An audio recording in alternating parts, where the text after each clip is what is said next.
تھوڑا سا سالن میں پانی زیادہ ڈالو، شوربہ زیادہ ہو جائے گا تاکہ تمہارا پڑوسی بھی بھوکا نہ میرے گھر نہ آئے، میرے گھر کچھ مانگنے نہ آئے، بیٹھنے نہ آئے، میرے ساتھ گھر فروٹ اس نے مجھے نہیں دیا،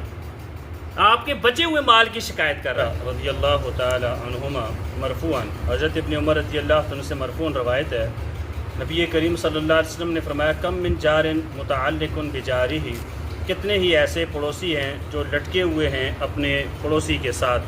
یقولو پڑوسی کہے گا یا ربی اے میرے رب سل ھذا، اس سے سوال کر،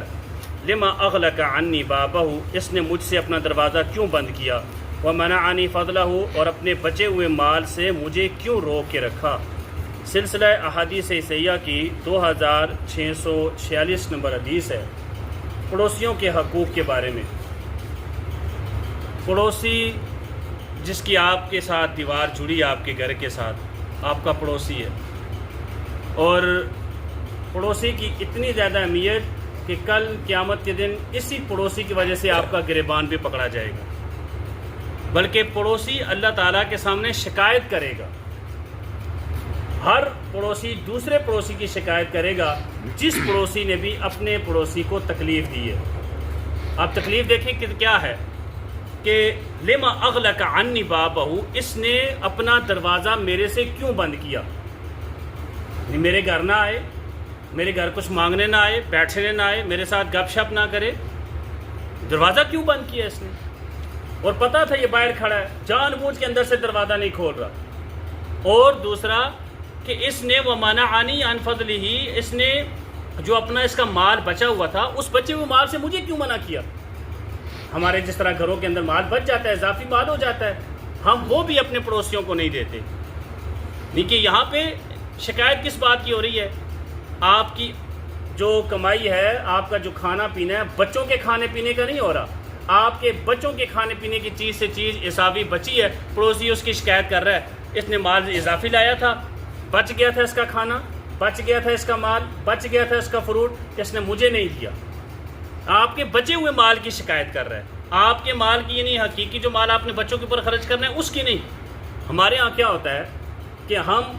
پہلی تو یہ کوشش ہوتی ہے کہ مال چھپا کے، فروٹ ہے کوئی چیز بھی ہے، پڑوسیوں سے چھپا کے اپنے گھر میں لائیں۔ دوسری ایک انداز یہ بھی دیکھنے کو آیا کہ ایسے مال لے کے آتے ہیں تکبر اور غرور کے ساتھ سامنے دکھاتے ہوئے، تاکہ پڑوسی ہمارے جلیں، ان کو تکلیف ہو کہ دیکھو ہم کھاتے پیتے گرانے سے تعلق رکھتے ہیں۔ وجہ کیا ہے، تمہارے پاس کچھ بھی نہیں ہے، تم کنگال ہو، تم غریب ہو، تم ہے ہی کچھ نہیں، مال ہی نہیں ہے تمہارے پاس کچھ بھی۔ اللہ کے رسول صلی اللہ علیہ وسلم ایک دفعہ پڑوسیوں کے بارے میں حقوق بیان کر رہے تھے، صحابہ کرام رضی اللہ تعالیٰ عنہ فرماتے ہیں کہ ہم نے آج یوں سمجھا، اللہ کے رسول کہیں گے جس طرح تمہارا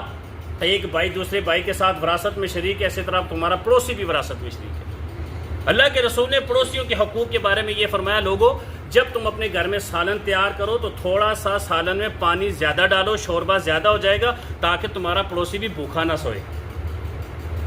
ہم تو پانی ڈالنا دور کی بات ہے، دیتے ہی نہیں ہیں۔ یعنی کہ اللہ کے رسول نے نا، ہمارے جو سب پرانے رواج ہوتا تھا، گھر میں کوئی چیز بنتی تھی تو پلیٹ تھوڑا تھوڑا ڈال کے گھروں میں دیتے تھے، آگے سے بھی بڑا اچھا اخلاق ہوتا تھا، پلیٹ خالی واپس نہیں کرتے تھے، کچھ نہ کچھ ڈال کے دے دیتے۔ چلو نہیں ڈال کے دیا، آپ تو دے دیں۔ آپ اور میں ایمان سے پوچھیں، اپنے دل سے پوچھیں ایمان کے ساتھ کہ ہم نے آج دن تک کتنا اپنے پڑوسیوں کو ایک ایک پلیٹ ہم نے دی ہے۔ فروٹ گھر میں لایا کہ چلو بیٹا یہ 2 سیب جا کے پڑوسیوں کو دے آؤ، 2 سیب سے ان کا بنتا کچھ بھی نہیں ہے، محبت ہے، پیار ہے۔ ایک پلیٹ سے وہ کتنا بنے گا، کچھ کیا ہوگا ان کا، کچھ بھی نہیں۔ آپ نے کتنا کیا ہے، آپ کے اندر کتنی انسانیت ہے، آپ کے اندر کتنا اخلاق ہے۔ یہ اللہ کے رسول صلی اللہ علیہ وسلم ہمیں یہ تعلیمات دے رہے ہیں، یہ سارا سبق ہمیں دے رہے ہیں۔